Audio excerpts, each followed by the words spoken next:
Lep pozdrav vsem. Danes žal ne bomo mogli imeti prenosa na YouTubu, zato ker Blaža ni. In tukaj, vsaj jaz nisem še toliko računalniško opismenjen, da bi vse to znal narediti. Žal sta in Matej in Blaž zasedena, tako da bom jaz sam izpeljal na eno hitro kratko analizo ta Space. Če se želi kdo pridružiti, z veseljem, da bomo še enega sogovorca, če ne pa bomo šli kar skozi tekme. Moram reči, da je tekma Lakers Hornets bila ena izmed najmanj zanimivih tega večera. Videli smo en kup metov ob sireni, videli smo tudi tekme, ki so končale po podaljšku. En kup zanimivih in res navdušujočih predstav s strani igralcev, katerih bi to pričakovali, pa tudi takšnih, od katerih tega ne bi pričakovali. Ampak gremo najprej na Lakerse, ki so zmagali Charlotteu. Hornetsi niso imeli na voljo svoja dva najboljša igralca, LaMelo Balla in Brandon Millerja. Od začetka sezone manjkata tudi naša znanca Josh Green in Grant Williams, en zaradi ramena, drugi zaradi kolena. Ne vemo točno, kdaj prideta, ampak pri Hornetsih se ne bomo preveč zaustavljali.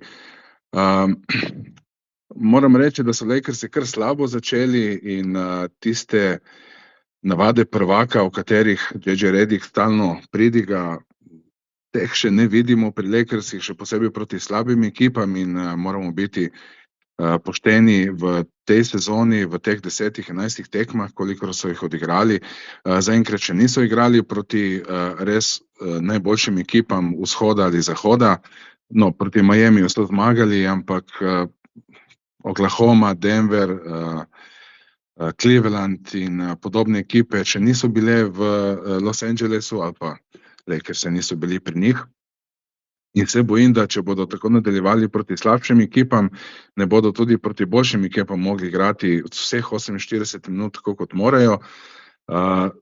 Začetek je bil, torej kot smo rekli, res malce slab. Lakersi so že na začetku malce zaostajali, potem sicer malce pritisnili na plin v sredini druge četrtine in ob košu s sireno na koncu prvega polčasa Reevesa celo vodili minimalno, in v tretji četrtini dejansko začeli igrati obrambo, in Hornetsi so začeli izgubljati žoge, začeli so grešiti vse, kar so prej zadeli, namreč v prvi četrtini so metali 80% za tri, in ta tretja četrtina je bila dovolj, da so Lakersi dobili dovoljšo prednost, tam nekje 17-18 pik. Ampak v trenutku, ko so stopili s plina, ko so se odločili, dovolj smo se potrudili, dajmo zdaj lepo pripeljati tekmo do konca, so Hornetsi uspeli priti na -6, nekje sredi četrte četrtine, in JJ Redick je mogel vzeti odmor, Lakersi so se malo zbrali in tekmo normalno pripeljali do konca. Rekel bi, da je Luka blestel z 38 točkami, 7 podajami, 6 skoki, z zelo dobrim metom iz igre 14-28, no, dober predvsem po zaslugi meta za 2, kajti trojke ima samo 5-15. Ampak pri Lukatu, tisti, ki ga spremljamo že dolgo časa, vidimo, kdaj vzame tekmo resno in kdaj ne. In to tekmo ni niti približno zdaj resno. Res je igral tako bolj kot streetball, kot drugega, nekaj podaj mu je zares lepo uspelo, imel je samo 2 izgubljeni žogi, tako da tiste podaje, ki jih je poskušal, in ko mu včasih ne grejo in mu povečajo tudi izgubljene žoge, na srečo v tej tekmi tega ni bilo. Imel je par res lepih podaj, imel pa tudi par trojk, ki jih je vrgel kar preko roke na začetku napada, ali pa tudi iz zelo velike razdalje, ki so zgrešile cilj, in takšnega Luko lahko gledamo in pričakujemo zmago proti Hornetsom, proti slabšim ekipam, ampak proti boljšim ekipam bo Luka mogel igrati dosti bolj zavzeto, še posebej pa tudi cela druga ekipa. Reeves se je vrnil in vnesel nekaj energije v ekipo. Edini drugi še z tako energijo je bil Marcus Smart, 13 pik danes, kar 7 ukradenih žog in 6 podaj. Moram reči pa noben drug, z izjemo mogoče Hachimure v tretji četrtini, kjer je dal, mislim, da enih 17 pik, v drugem polčasu, pa ni bilo nobenega, ki bi si zaslužil, da bi lahko kaj več povedal njemu, kajti res so stopili na plin samo takrat, ko so mogli, drugače pa igrali ravno toliko, kot so morali, da so na koncu za 10 pik zmagali Hornice. Matej Lahovnik se mi hotel pridružiti, ne vem, ali po nesreči, ali res hotel kaj povedati, ampak Matej, nisem bil siguren, če si hotel kaj povedati, ali se po nesreči pridružil, izvoli. Ja, se slišimo. Ja, jaz to dobro slišim. Jaz mislim, da na začetku tekme je bilo očitno problem obramba. Za nič obrambo igrajo, kot da, mislim, brez nekega koncepta, tako kot si lepo rekel, ne, Luka je vlekel, mene je skrbelo, da bodo izgubili še eno tekmo, ker mislim, da imajo zelo velik problem z nekaterimi igralci, predvsem tukaj Neht, ko je menil Smarta, je bila katastrofa zopet. Na drugi strani je lahko videl Knupla, kako je treba igrati, kako mora takšen tip igralce igrati. Prav tako Laravija je imel slabo tekmo v smislu meta, tako da v bistvu so izvlekli tekmo proti slabim Hornecom, je pa res tako, ko si rekel, ne, če mislijo takole igrati proti boljšim ekipam, pol seveda nimajo dobenih možnosti, predvsem kar se obrambe tiče, in tukaj bo imel Redick po moje zelo veliko dela, tudi LeBron, ko se bo vrnil, sam ne bo mogel tega popraviti. Tukaj jaz največ na Smarta računam, ne. Mogoče je pač tako, no, ko igraš proti Hornecom, se je res težko motivirati, pa vedo, da naslednja tekma je proti OKC-ju, ne. Tako da, ampak dobro, važno je, da so zmagali, ne. Je bila pa res negledljiva tekma napram nekaterim drugim ta večer. Ja, če pogledaš Oklahomo, ki že celo sezono igrajo brez enega do dveh igralcev konstantno, vem, da tudi Lakersi včasih brez Luke, včasih brez Reevesa, vse tekme brez LeBrona, ne rečem, ampak to, ko vidiš, koliko so trudijo v obrambi in tudi napadu Oklahoma ali pa Lakersi, to je kot noč in dan. Tudi proti slabšim ekipam igrajo zelo zavzeto in Šaj je v bistvu večino tekem odsedel zadnjo četrtino, ker so že po 3 četrtinah toliko vodili, da ni rabo več stopiti na parket. Luka si tega ne more privoščiti, igra po 35 do 38 minut, samo zato, da prigurejo do konca proti slabim ekipam. Tisti igralci, ki pa so dobri v obrambi pri Lakersih, recimo tukaj mislim predvsem Jareda Vanderbilta, pa ne morejo igrati zraven nobenega centra od Lakersov, ker dejansko potem Lakers igrajo v napadu 3-5. Hayes je rezervni center in Vanderbilt v bistvu nikoli ne igra on sam na centru. Videli smo, da je zelo borben, da je odličen defenzivni koordinator, da zelo dobro skače, zadnjič je nabral celo 18 skokov in jaz bi po eni strani rad videl Vanderbilta mogoče kot drugega centra izklopi vsaj kakšno tekmo, da dobi prednost pred Hayesom in da vidimo, kako lahko Lakersi odigrajo, ko bi rekel, tako imenovani small ball z Vanderbiltom na centru. Matej, misliš, da bi, kako bi delovali na takšna peterka? Ja, to je ena od stvari, ko definitivno morajo sprobati, no, ker ne gre v pravi smeri, no. Zdaj po tej tekmi z Atlanto, lahko rečeš, eno so pač pušnili, ampak tudi danes drugače ni izgledalo v redu, edino moral bi pa pohvaliti Hachimuro, no. Hachimura se mi pa zdi, ima spet odličen met, tudi lepo število točk, mislim, tako Rui res igra na nekem zelo takem solidnem nivoju, ko se pričakuje, tako da sem prav vesel, da ga niso tradali pred sezono za Wiggins ali pa kaj podobnega, no. Tako da on je pa res oddelal, razlika do Oklahome se pa vidi, ne, Oklahoma ima tako globok roster, da ko 2-3 manjkajo, potem tisti ostali grizejo do nemoglosti, da si izborijo tistih 15 do 20 minut, da se pokažejo, da se dajo v izložbo, medtem ko pri Lakersih kaj vem, ni tega učinka, no. Se imajo res tudi kar precej poškodb, če smo čisto pošteni, no, še vedno jih kar nekaj manjka, ne, saj eni 3, ki bi bili v rotaciji, tako da potem se pa vse skupaj sešteje in dobimo to, kar gledamo.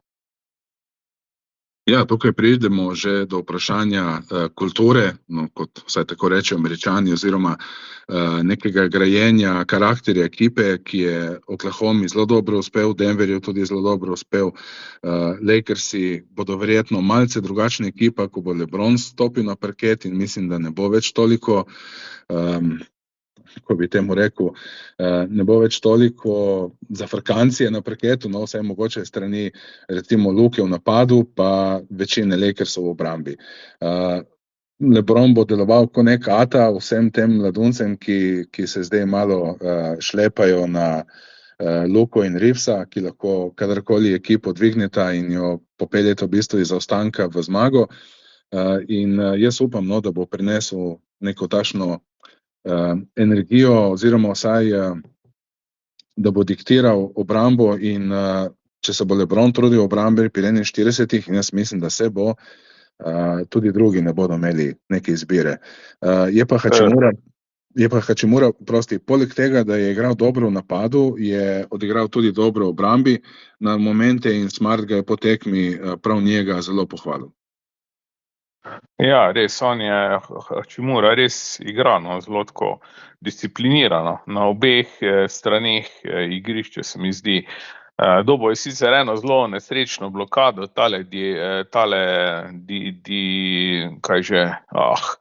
njihov center Charlotte, mu je tako stisnil. Ja, on je odličen bloker sicer, ne. Drugače pa tudi Luka je imel nekaj odličnih potez, sploh ono zabijanje se zdi, da si je dal malo duška, no, tako da je bila lepa tekma, da ne bi zdaj izpadla, ampak hotel sem reči to, no, ko govorimo o small ballu, meni je res žal, da Maxi Kleber se nikako ne more zraven vrniti, no, upam, da zdaj že res čas, da če misli priti nazaj, da pride, ne, ker on je v obrambi prav tako zelo dober, pa lahko bi igrali small ball, probali igrati z njim, ampak zdaj on manjka praktično zdaj spet tudi ta začetek sezone, ne vem, če je igral 2-3 tekme za Lakers, odkar je tukaj. Če se prav spomnim, je odigral samo eno, ampak bi mogel pogledati, ampak dobro, 1 ali 2, se to ni velika razlika, ker vsak igra zelo malo minut, ampak Kleber, ja, v obrambi se vedno trudi in je tudi zelo inteligenten obrambni igralec, za napad pa potrebuje zelo veliko tekem in kar nekaj metov za 3, da spet najde tisto trojko in ponovadi ravno v tem času, ko išče svoj met, se ponovadi spet nekaj poškoduje in ta začaran krog je, ko bi rekel, sklenjen in dejansko vsakič, ko pride iz poškodbe, se čaka, da se zažene njegov motor v napadu in potem se spet vrne na klop in ne vem, no, če bi uspel eno sezono ostati zdrav in to je bilo, se spomniš, Matej, takrat, ko so prišli v finale konference, ko so premagali Phoenix, takšen Kleber bi zdaj Lakersom ogromno pomagal. Ja, takšen Kleber pa recimo tudi, če bi Adu tiral, se ne glede na to, da je rookie, no, on ima res takšne atletske predispozicije, da ko se bo vrnil, jaz mislim, da bo to tudi dodatna dimenzija, no, tako da jaz se malo tolažil, no, da z LeBronom bo igra vseeno povsem drugačna, verjetno bo tudi Reeves, predvsem Reeves bo imel manj žogo v rokah, mislim, da bo on največja žrtev na narekovajih vrnitve LeBrona. Zelo bi pa bil vesel, če bi se končno Adu tiral vrnil, tak atletski, kot je bil recimo na Arkansoju, ko smo ga gledali pri Kalipariju, ker mislim, da je nekaj takega rabijo Lakersi, ne, to je energijo, nekega rookija, tudi to, kar vidimo, da imajo druge ekipe, ne vem, tale Rollins je recimo odločil tekmo pravzaprav proti Mavericksom, recimo za Buckse, Knupl vidimo fantastično igra, ne, se pravi, tudi ta rookie energija je včasih dobra, sploh če imaš takšnega atletskega, kot je Adu, ki odlično paše zraven Luke. Ja, ko govoriš o žrtvah, lahko tu omenimo, da je Jake LaRavia neka žrtev vrnitve Reevesa na parket.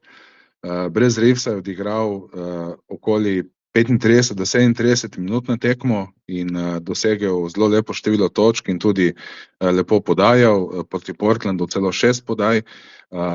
On je en izmed redkih, ki zna zavoditi žogo in si pripraviti met, ko Lukota ali pa Reevesa ni zraven. In zdaj v zadnjih 3 tekmah je imel 8 pik, 13 pa 6. S tem, da v zadnjih 2 tekmah je odigral manj kot 25 minut in izgleda, da on rabi res precej minut za to, da se mu dvigne samozavest. Mi je pa všeč, da tudi če igra manj in če mu včasih ne gre dobro, še posebej met, vseeno vzame žogo v svoje roke, ko mu Luka ali Reeves podata in gre na prodiranje, gre na preigravanje svojega soigralca. Tega precej manjka, mislim, da pri Lakersih večinoma vsi stojijo okoli in čakajo, da vidijo, kaj bosta naredila Reeves ali pa Luka. Nekdo bi mogoče rekel, da je Luka preveč zadržuje žogo v svojih rokah in bi mogla več krožiti, ampak to so takšni igralci, ko tega kroženja žoge ne znajo izpeljati. Hachimura, Ayton, Vanderbilt, Knecht, Hayes, to so igralci, ki v bistvu ne morejo imeti dolgo časa žoge v rokah in zato je toliko več odvisno vse skupaj od Dončića in Reevesa in potem tudi od LeBrona, ampak ko imaš pa 3 žogovodce, je pa tukaj že mogoče napad malce bolj rešen in lahko potem govorimo samo še o obrambi. Zanimivo bo videti, ko se bo LeBron vrnil. Zdaj smo očitno še zelo blizu, ker Marcus Smart je dejansko zdaj v prvi peterki. Rui igra odlično, zdaj Luka in pa Reeves verjetno tudi jasno paše ta nota, ne, in kdo bo šel ven iz prve peterke, ne, ker LeBron verjetno ne bo začenjal s klopi in tukaj so mogel pač že Redick odločiti, ker če bo dal Smarta na klop, pomeni bo trpela močno obramba, Ruija pa po moje tudi takšnega, kakršen je težko posedi na klopa, ne, tako da bomo spet prišli do tistega, ko bomo ugotavljali, da je bilo dobro, da mogoče Reeves začenja s klopi in dvigne energijo, tako da kar neki dilem bo imel Redick, zelo kmalu. Po moje bo Redick porabil kar nekaj tekem, da poštudira pravo rotacijo, ampak mislim, da ne bi bila takšna velika katastrofa, če bi začeli v prvi peterki Luka, Reeves in LeBron, predvsem zaradi tega, ker bo po moje eden izmed teh 3, verjetno LeBron tudi zaradi minut in počitka, šel hitro na klop in bo potem Lakersi bojo dobili enega od dobrih obrambnih igralcev na parket.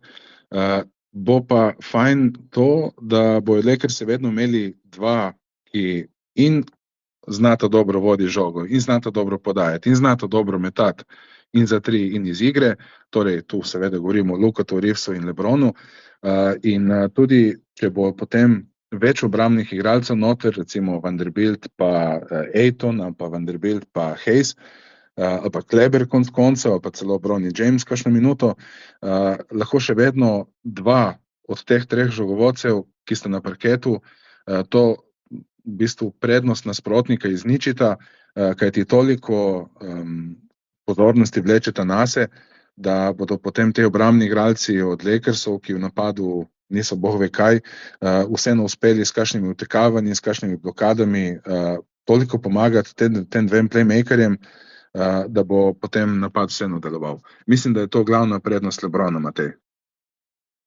Ja, se strinjam. V bistvu tukaj LeBron je toliko inteligenten, da po moje bo znal tudi presoditi, ne, kdaj se bolj na catch and shoot pozicije pomika, kakšna je njegova vloga. No, jaz tukaj predvsem računam, no, da si močno želi še en prsten in da bo tu zelo racionalen. Ker potem znajo biti res dobri, ker vidimo, kako trpijo ekipe, ki nimajo teh dobrih žogovodcev, ne, od Dallasa do nekaterih drugih, ker so pač nasploh na zahodu ekipe, kot so Oklahoma, Houston, na vse zadnje tudi Portland, ki izjemno trdo primejo nasprotne branilce, pritiskajo na žogo in seveda ekipe, ki nimajo tukaj 2, 3 res dobrih playmakerjev, ki znajo odigrati, imajo velike težave. Res je. Jaz mislim, da LeBron, če bo zdrav, bo toliko dodal tej ekipi, še posebej v končnici, da bodo potem Lakersi res vsem nevarni. Edino to obrambo morajo zrihtati in ta trud v bistvu obdržati vseh 48 minut, pa čim več časa, ker včasih je dovolj, da kakšna druga, tretja četrtina se 2-3 minute odločijo, da pa bodo zdaj malo počivali v obrambi in lahko nasprotnik naredi takšen niz, da lahko celo odloči tekmo. Lakersi morajo potem loviti to prednost nasprotnika in takšne zadeve zelo utrudijo ekipo. Ja, definitivno. Dva komentarja imamo, torej Medrunner pravi, ne vem, pravi, da njega meče non-stop ven. Če je še koga, dajte prosim tu sporočiti, drugače iti ven iz X-a pa nazaj noter, mogoče zagnati še enkrat telefon, to ponovadi najbolj pomaga. Gregor Grejf pravi, da na klop ne gre Reeves, saj ne bo toliko žoge zanj ob LeBronu, ampak veš, Gregor, ravno temu smo govorili, da če bo LeBron sprejel ob situaciji, da je seveda Reeves in Luka, da sta oba na parketu, če bo LeBron sprejel tisto pozicijo šuterja po podajah, torej catch and shoot tricaša ponovadi, kar je tudi počel lani zelo dobro, ko je Luka prišel ob tistem tradu v Lakerse, potem bo dovolj žoge tudi za Reevesa. Veš, in Reeves je en izmed redkih, ki je dovolj hiter in zelo prodoren, da ob Luki v bistvu ves čas to obrambo nasprotnika drži na prstih, tako da bi bilo res škoda, da bi recimo Reeves mogel sedeti na klopi, zato ker želi LeBron imeti več časa žoge v rokah. LeBron bo lahko bolj počival v napadu in zato tudi več od sebe dal obrambi, kar bo nujno potrebno, če bodo na parketu igrali Luka, LeBron in Austin Reeves. Evo, te tekmi, mislim, da smo kar precej povedali, še posebej zato, ker mogoče niti ni bila toliko zelo zanimiva. Druge tekme, ne vse, ampak nekatere so bile pa take, da to se izplača pogledati vsaj highlighte zadnjih par minut. Bom kar zdaj preletel tiste najbolj zanimive. Detroit je po podaljšku za 2 piki zmagal proti Wizardom, torej Washington ne preveč dobra ekipa, ampak McCollum je za njih dal kar 42 pik in zato so se mogli Detroit zelo potruditi, da so zmagali. Kate Cunningham, ki igra kot, ne kot All-Star, ampak celo kot First NBA, All-NBA igralec, je dal 46 pik, 12 skokov in 11 podaj. Mislim, da bo letos sigurno top 5, top 6 v MVP, na MVP lestvici, kajti igra res odlično in Detroit je v tem trenutku 9-2, prvi na vzhodu. In če pogledamo recimo njihovega centra Durena, ki ima šele 22 let in je zdaj 4. leto v NBA-ju, on je zelo podoben Aytonu, s tem, da nima šuta iz pol razdalje, ima pa 19 pik na tekmo, 12 skokov, 65 posti iz igre in 84 postov prostih metov, več kot 4 napadalni skoki na tekmo. Če bi Ayton imel pol njegove borbenosti, zdaj ne bi igral niti za Lakers, niti za 8 milijonov na sezono, ampak za vsaj 20 milijonov na leto v eni od boljših ekip v ligi. Škoda, ampak dobro, pač Ayton tašen, ko je in zato ima tudi 8 milijonov plače. Če bo igral malce bolj borbeno v play-offu, lahko Lakersi še zelo daleč pridejo. Ampak če samo opišemo zadnjo situacijo, kaj se je dogajalo na tekmi Detroit-Washington, kako je prišlo do podaljška. Še 3 sekunde pred koncem je Detroit zaostajal za 5, 126-121. Cade je prodiral, zgrešil, po skoku napadu, Jenkins zadane trojko, ostalo je še mogoče sekunda 2 do konca, še 2 so zaostajali. Nad Georgeom, torej to je igralec Washingtona, so Detroit naredili namerni faul, on je zgrešil drugi prosti met, verjetno je želel, da dobi Washington skok v napadu, ampak Detroit je klical minuto odmora, 3 zaostajajo, 127-124, 1,6 sekunde do konca je bilo. Jenkins je dobil iz avta podajo direktno trojko v kotu, ampak z roko v obrazu zadane zelo, zelo težko trojko ob sireni, izsili podaljšek in podaljšek so potem Detroit mirno pripeljali do konca. Evo, Matej, prej nadaljujem, si ti uspel pogledati še kakšno tekmo, ali ti je kaj padlo v oči od včerajšnjega večera? Jaz sem gledal Mavericks, sem pogledal, odlična tekma, tudi v finišu so zgubili z Bucksi. Janis je briljiral, zabijal preko Gafforda, ko malega mulca. Predvsem pa je bilo zanimivo, ker je že kazalo, da mu nekako Cooper Flag vzel stvari v roke. Je zelo solidno odigral to končnico, potem pa naredil neki rookie napak. Najprej mu je Ryan Rollins, rookie Bucksov, tudi odlično prodrl, ampak po napaki Cooper Flaga, ki se je narobe postavil v obrambi in zmedel še Najija Marshalla. Potem pa tudi v napadu mu je spodrsnilo, tako da so potem Bucksi obrnili. Potem je pa nastala komedija zmešnjav, Monty Python, ko so dve trojki vrgli in poskušali Mavericksi izenačiti, ker so bili 3 pike v zadnji in so 1 sekundo do konca Bucksi naredili butasto napako pri metu za 3 nad PJ Washingtonom, ki je imel 3 proste mete in bi lahko izenačil tekmo in je odpeljal v podaljšek. Tukaj je prvi met je zgrešil, tako da ni bilo nič. Pri naslednjih 2 se je pa cela dvorana začela spet skandirati Fire Nico. Tako da in to med prostimi meti, kjer bi lahko teoretično še izenačili, ker prvega je zadev, drugega je zgrešil, potem bi lahko pa tretjega je namerno zgrešil in bi lahko izenačili, ker se je žoga tako malo odbijala nesrečno. Namerno je zgrešil seveda.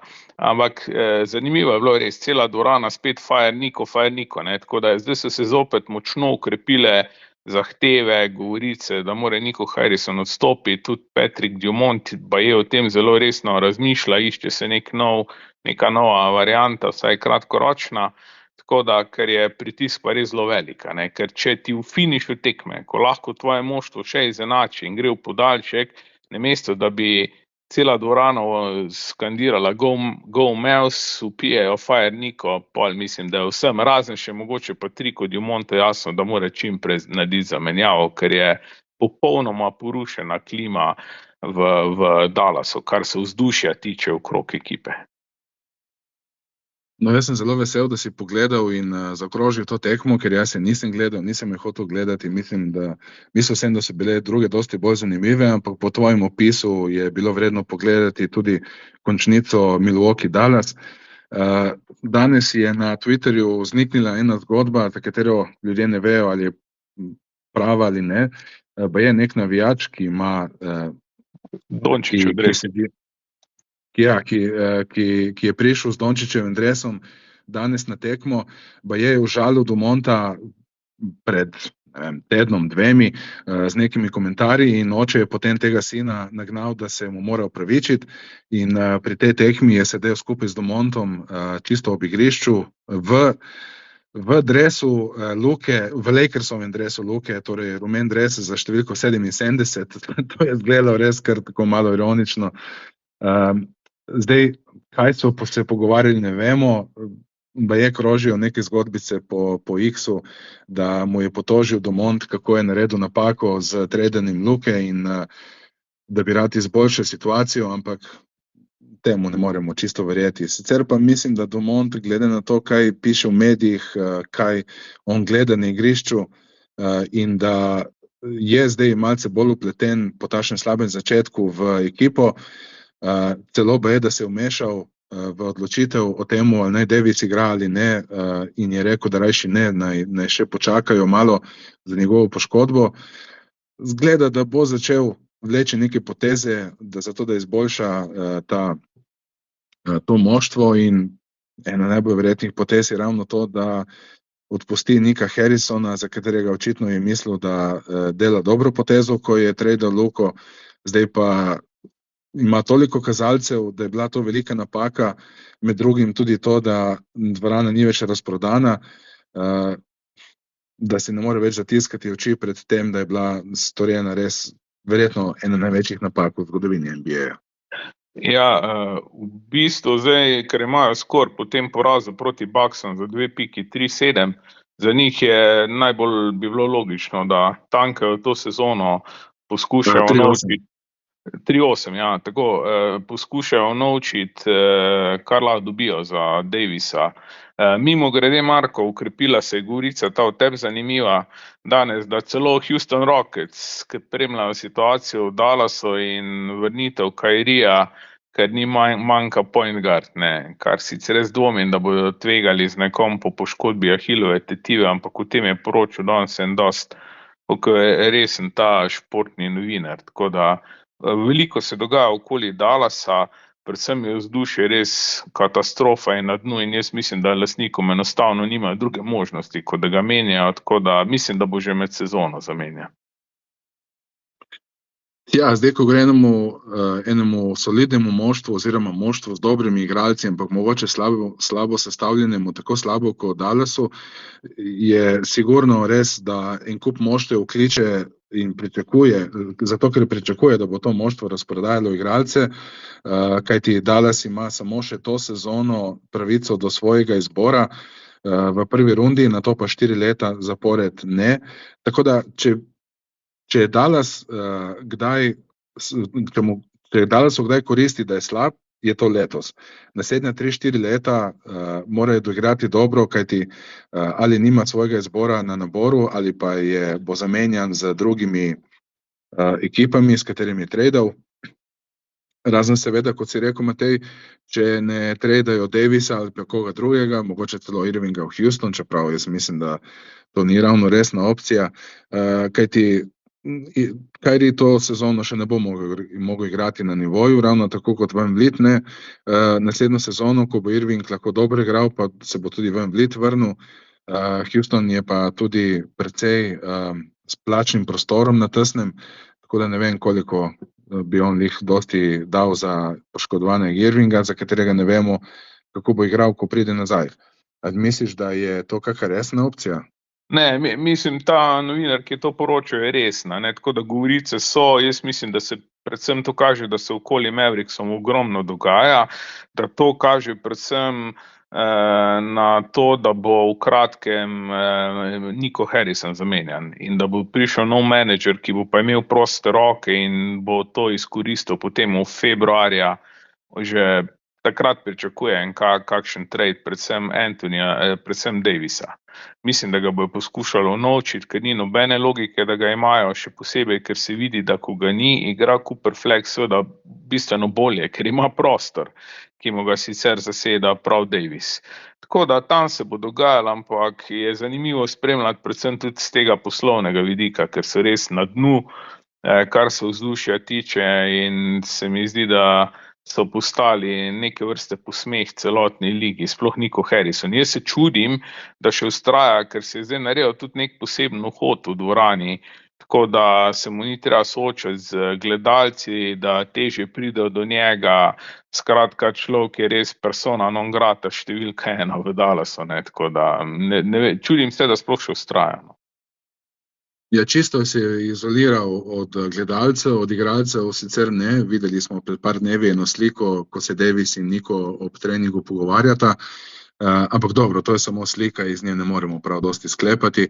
Naslednja tekma, ki je bila tudi zanimiva, so odigrali Orlando Magic in Portland Trail Blazers. Orlando mi je zanimiv, zato ker je bil pred sezono eden glavnih favoritov za top mesta v vzhodni konferenci, nato pa zelo slabo začel po zmagi nad Miami 4 zaporednimi porazi, zdaj pa je v zadnjih 6 tekmah 4-krat zmagal.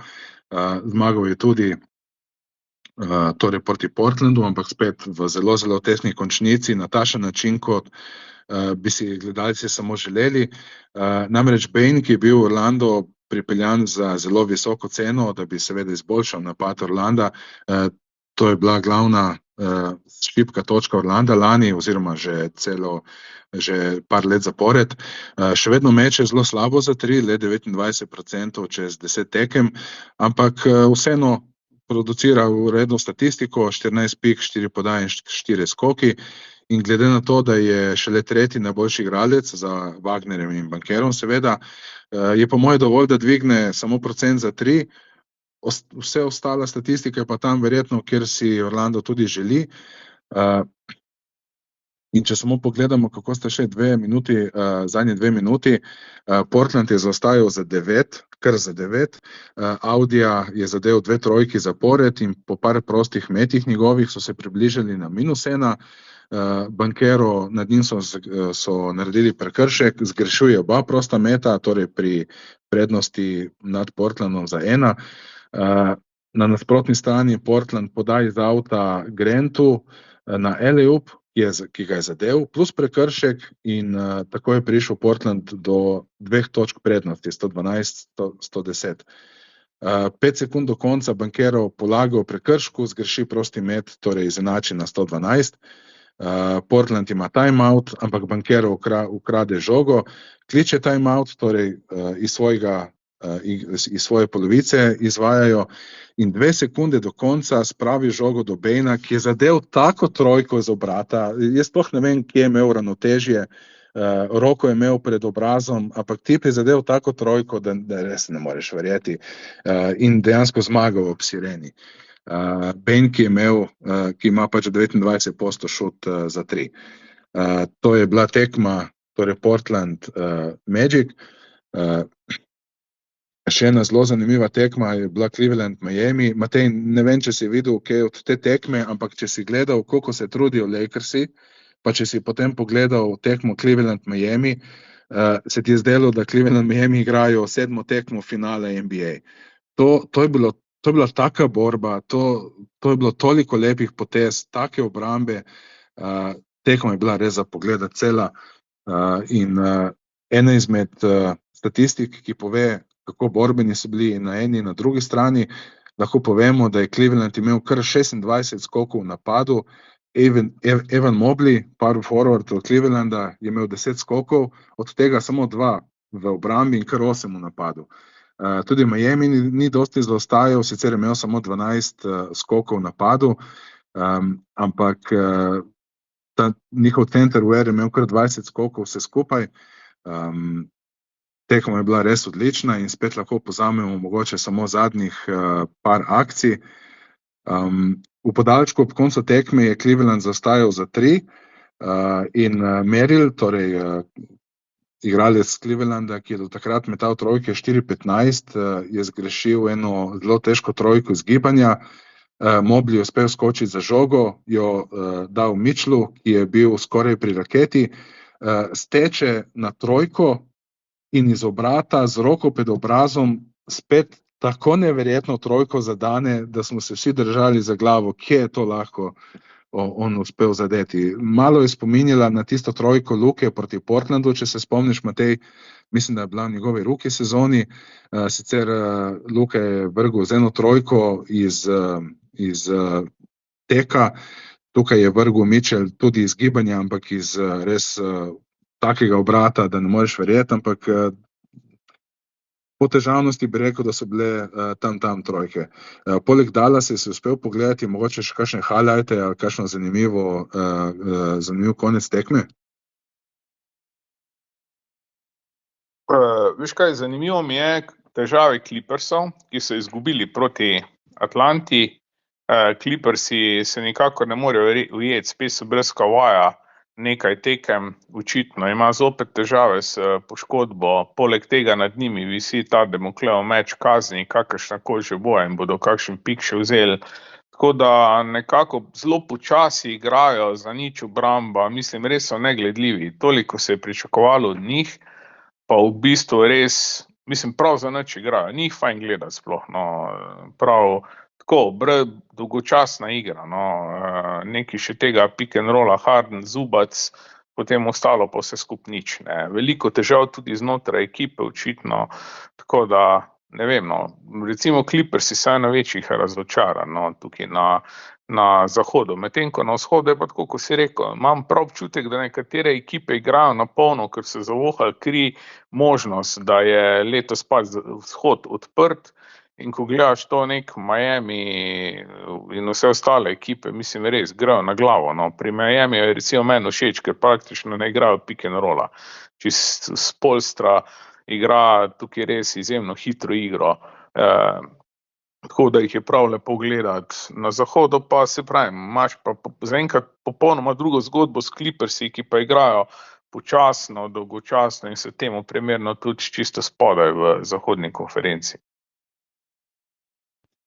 Ja, Clippersi so to tekmo odigrali brez Kawhi Leonarda in Bradley Beala in razen Hardna noben pri Clippersih ne zna pripraviti šuta sebi ali pa organizirati napad.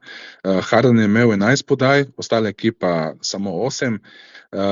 Poleg tega so imeli še to smolo, da kljub temu, da so pri Atlanti manjkali Trae Young in Nickeil Alexander-Walker, se je odločil Krejči, to je igralec iz klopi pri Atlanti, da bo pa zadeval zdaj vse, kar vrže, in od 10 trojk je zadev kar 8 in s tem pokopal gostitelje.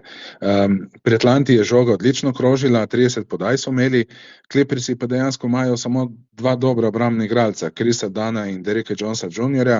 In ko sta na parketu skupaj, imajo podobne težave kot Lakersi z Vanderbiltom, recimo. Clippersi praktično igrajo 3-5 in če imaš samo enega žogovodca, recimo v tem primeru Hardna, potem veš, da vsakeč, ko Hardenu se usede, čisto zastane napad in tudi ko on igra, lahko z agresivno obrambo na njemu preprečijo marsikateri napad Clippersov. Tukaj pa je najbolj razočaral Bradley Beal, ki enostavno izgleda na noči prihajati iz klopi, oziroma se ima še vedno za mogoče enega igralca, kot je bil pred 5-6 leti v Washingtonu.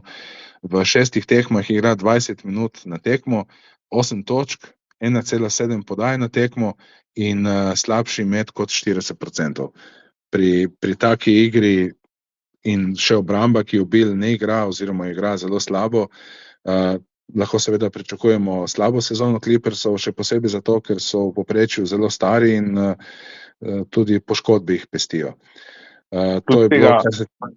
Ne igra tudi Bogdanović, mogoče zanimivo, srbski reprezentant, ki je se poškodoval na Evropskem prvenstvu, ampak potem nekako ni očitno bil tudi čisto pripravljen v pripravljalnem kempu in je praktično padel iz rotacije, tako da je postal strelc, no, in sem prepričan, da bo itak bo po naslednji sezoni bo šel drugam, no, po tej sezoni, ne, tako da ne dobi minute enostavno, tako da, ampak mislim, da imajo znotraj ekipe očitno tudi nekatere težave, se zdi, ne, ker se skupaj zelo slabo zgleda.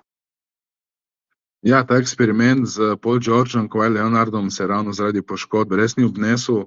Zdaj je nov eksperiment s Hardenom in Leonardom, ki se zaradi poškodb in starosti seveda tudi zgleda, da končuje.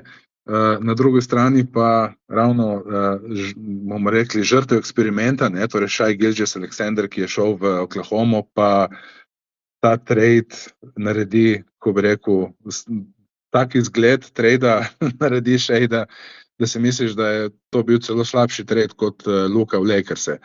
Čeprav Shai takrat seveda je bil čisto na začetku svoje poti in je igral bolj malo, ampak se je videlo, da gre za zelo dobrega igralca, ki se potem šele razvil v Clippersih v takšnega igralca, kot je zdaj. Luka pa je bil že seveda uveljavljen igralec v Dallasu, zato lahko rečemo, da je ta trade dosti slabši. Evo, mičkeno sem je prekinil, ampak sem vesel, da si skočil na to tekmo z Clippersi, ker sem tudi se tukaj mičkeno pripravil, ampak zdaj, ko je za nami, bomo samo še ponovili, kaj se je zgodilo v zadnjem napadu Cleveland-Miami. Ostali smo pri temu, da je Cleveland izenačil in šel v podaljšek in dejansko prevzel vodstvo, ampak do konca so bile samo 4 desetinke sekunde z vodstvom Clevelanda. Torej, Jović je za Miami izvajal out na svoji polovici, zgledalo je, kot da bo podal enemu iz žogovodcev, ki je skočil ven skoraj do svoje polovice in naredil finto, kot da bo njemu podal, v tem se pa Wiggins v bistvu zaradi bloka od soigralca uspel zagnati proti košu. Pazi, branilec, ki je pazil Wigginsa, je dejansko za desetinko sekunde pogledal na napačno smer. In to je bilo dovolj, da se je Wiggins ga rešil. Oba branilca od Clevelanda sta skočila na drugega igralca in pustila Wigginsa samega, torej tudi komunikacija tu ni najbolj štimala. In 4 desetinke sekunde je bilo dovolj, da je Jović podal Wigginsu direktno iz avta na zabijanje, Wiggins je spravil žogo skozi obroč in to je bila zmaga za Miami. Veliko razočaranje za Cleveland, ki se zelo boril, ampak Miami, kot si rekel, res zelo, zelo všečna ekipa. In to je bila predzadnja tekma, o kateri sem želel še malo govoriti. Matej, ne vem, če si gledal San Antonio Spurs in Chicago, to je bila pa še ena tekma za infarkt in res odlična tekma. Si mogoče videl, kaj je Wemby naredil? Videl sem nekaj highlightov, nisem cele tekme pogledal, tako da pač Chicagova serija se mora malo tudi ustaviti na neki točki. Ja, predvsem zato, ker so v Wembanyamu držali dosti drugače, kot so držali prejšnji nasprotniki, se spomniš, predvsem Lakers in Sunsi so onemogočali v Wembanyamu. Pa to sem hotel reči, kako se igra proti Wembyju, je Šengun pokazal, ne vem, če si videl klipe, kjer je pokazal na postu, kjer ga je ubijal parkrat, ga je lepo smešal, tako da odličen center, ki igra fantastično na postu, je lahko še vedno zdravilo za Wembyja. Sigurno, ja. En center, ki ima dobro centrsko tehniko in je dovolj močen, lahko proti Wembanyami in zadeva koše in kar je